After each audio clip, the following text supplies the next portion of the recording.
Hi friends, today 4th day Navratri మాట. అమ్మవారి అవతారం ఏంటంటే కుష్ముండ.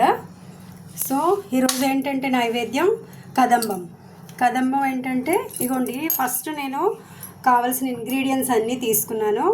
ఇగోండి పచ్చిమిర్చి ఇలాగా పూర్తిగా కట్ చేయకుండా మధ్యలో ఇలా గంటు పెట్టి వదిలేసి అనమాట.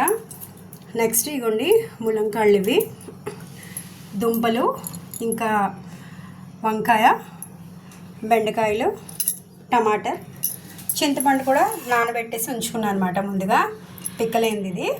సో ఇంకా మనం క్యారెట్ అది యాడ్ చేసుకోవచ్చు. ఇగోండి ముందుగా రైస్ నేను వండేసి ఉంచుకున్నాను. ఇగోండి రైస్ చూసారు కదా, కొంచెం ఇది మెత్తగా ఉండాలన్నమాట, ఎందుకంటే కందమం కదా, ఆ ప్రసాదం మెత్తగా ఉంటుంది. చూడండి చాలా మెత్తగా అయిపోయింది కదా. ఇది అది బాగా మిక్స్ చేయాలి కాబట్టి రెండు నేను మెత్తగా ఉడకబెట్టుకొని ఉంచుకున్నాను. ముందు స్టవ్ ఆన్ చేశాను, ప్యాన్ వేసుకున్నాను. చూడండి ఆయిల్ వేసుకొని ఫస్ట్ మనం కట్ చేసుకున్న వెజిటేబుల్స్ అన్నీ ఉన్నాయి కదా, అవి ఇందులో ఫ్రై చేస్తాం అన్నమాట. యాక్చువల్గా ఏంటంటే సాంబార్ ఎలా చేసుకుంటామంటే పప్పులోని పులుసు వేసి, చింతపండు పులుసు వేసి అన్నీ కట్ చేసుకున్న వెజిటేబుల్స్ వేస్తాం కదా, కొంచెం ఆ ముక్కలు అనేవి ఉడకవు. సో అందుకోసం నేను ఏం చేస్తానంటే కొంచెం ప్యాన్లో ఆయిల్ వేసేసి ఇవన్నీ మగ్గబెట్టేస్తాను, బాగా ఉడుకుతుంది.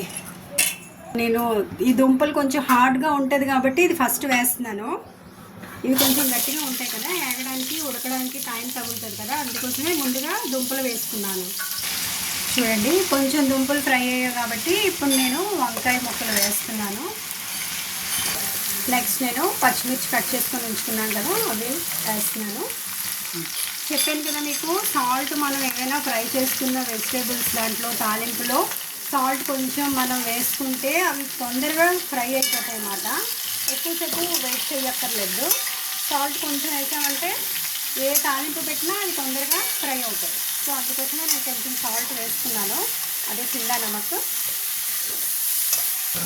ఇదిగోండి ముందుగా మనం ఉడకబెట్టుకున్న కందిపప్పు ఉంది కదా, అది బాగా నేను మెల్ట్ చేస్తున్నాను గరిటతోటి. నెక్స్ట్ స్టవ్ ఆన్ చేసి ఇప్పుడు చింతపండు నానబెట్టుకొని ఉంచుకున్నాం కదా, ఈ పులుసు అంతా ఈ ఉడకబెట్టిన పప్పులోని వేస్తాం అన్నమాట. కొంచెం ఇవి బాగా ఫ్రై అయ్యాయి కదా, చూడండి బ్రౌన్ కనిపిస్తున్నాయి కదా దుంపలు, వంకాయ. ఇప్పుడు నేను ములంకాళ్ళు కూడా వేసేసాను. ఇప్పుడు నేను కారం యాడ్ చేస్తున్నాను. యాక్చువల్గా టమాటా వేయక ముందే కారం వేసుకోవాలి, ఎందుకంటే టమాటా వేసిన తర్వాత కారం వేసామంటే ఆ టమాటా ఉడకదన్నమాట. సో అందుకోసమే ఏం చేస్తామంటే ముందుగా మనం కారం వేసి కొంచెం తర్వాత ఒక 5 minutes తర్వాత టమాటా వేయాల.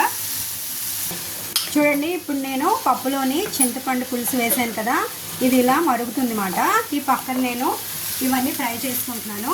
ఇప్పుడు బెండకాయలు వేస్తున్నాను. లాస్ట్లో మనం బెండకాయ వేసుకోవాలి, ఎందుకంటే బెండకాయ వేగ మెత్తగా అయిపోతుంది కాబట్టి. చూడండి ఇప్పుడు టమాటర్ కూడా వేసేస్తున్నాను. కొంచెం ఇది అడుగు పడుతుంది కదా, ఇప్పుడు టమాటర్ వేయడం ఏంటంటే వాటర్ వస్తుంది కాబట్టి సెట్ అయిపోతుంది. చూడండి పప్పును చింతపండు పులుసు ఇప్పుడు ఉడుకుతుంది కదా, బాయిల్ అవుతుంది కదా, ఇందులో నేను కొంచెం ఉప్పు వేస్తున్నాను. ఇదిగోండి పసుపు కూడా వేస్తున్నాను అనమాట, కొంచెం మనకి కలర్ రావడం కోసము. ఇంకా పసుపు కూడా హెల్దీ కాబట్టి కొంచెం ఎక్కువ వేసుకున్నా ప్రాబ్లం ఏం లేదు. ఇప్పుడు మనం ఒకసారి 4 పక్కల కలిపేసి కొంచెం మూత పెట్టేద్దాం, ఎందుకంటే ఈ ఆవిరికి ఇవన్నీ మగ్గిపోతాయి అన్నమాట. చూడండి ఇప్పుడు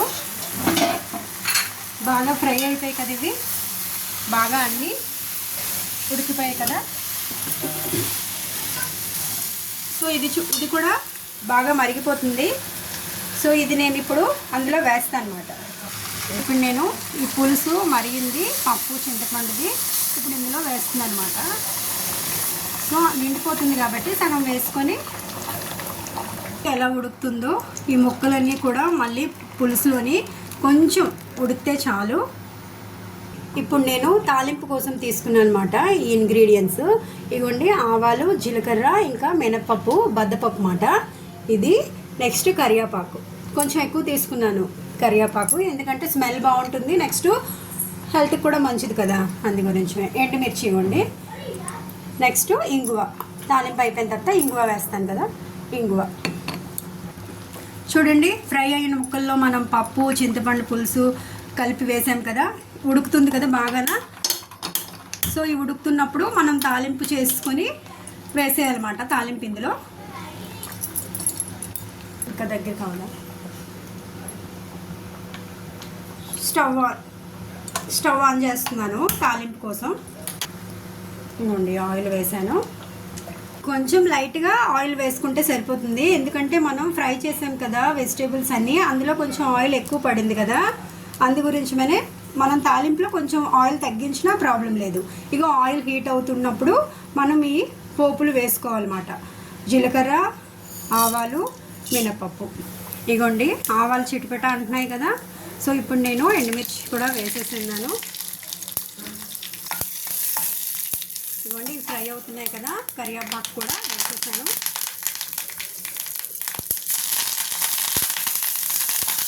ఇదిగో ఇవి ఫ్రై అయితాయి కదా, నేను స్టవ్ ఆఫ్ చేస్తాను.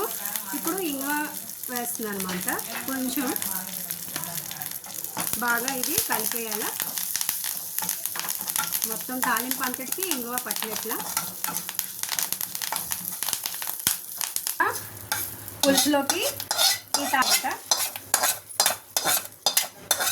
చూడండి బాగా చిక్కగా అయ్యింది కదా పులుసు అంతా. సో స్టవ్ కూడా ఆపేస్తుంది అనమాట. ఇప్పుడు తాలింపు వేసేసాం కాబట్టి ఇప్పుడు కొంచెం మూత పెట్టేద్దాం, ఎందుకంటే ఆ పులుసులోకి అంతా ఈ తాలింపు ఫ్లేవర్ అంతా అబ్జర్వ్ చేసుకుంటుంది. ఒక 5 మినిట్స్ తర్వాత ఓపెన్ చేద్దాం. మనం ముందుగా రైస్ వండేసి ఉంచుకున్నాం కదా, సో అది కొంచెం మెత్తగా వండమన్నాం కదా. చూడండి ఇగోండి 4 పక్కల ఇది చేసేసి మధ్యకి కొంచెం కన్నంలాగా గ్యాప్ ఉంచాలి, ఎందుకంటే ఈ పులుసు ఈ మధ్య కన్నంలో వేస్తాము. ఇగోండి పులుసు అంతా దగ్గరకు అయిపోయింది కదా. ఇప్పుడు నేను రైస్లోకి ఇది వేస్తున్నాను. ప్యాన్తో వేయలే, వేడిగా ఉంది, నెక్స్ట్ ఫుల్గా ఉంది కాబట్టి సగం వరకు వేసి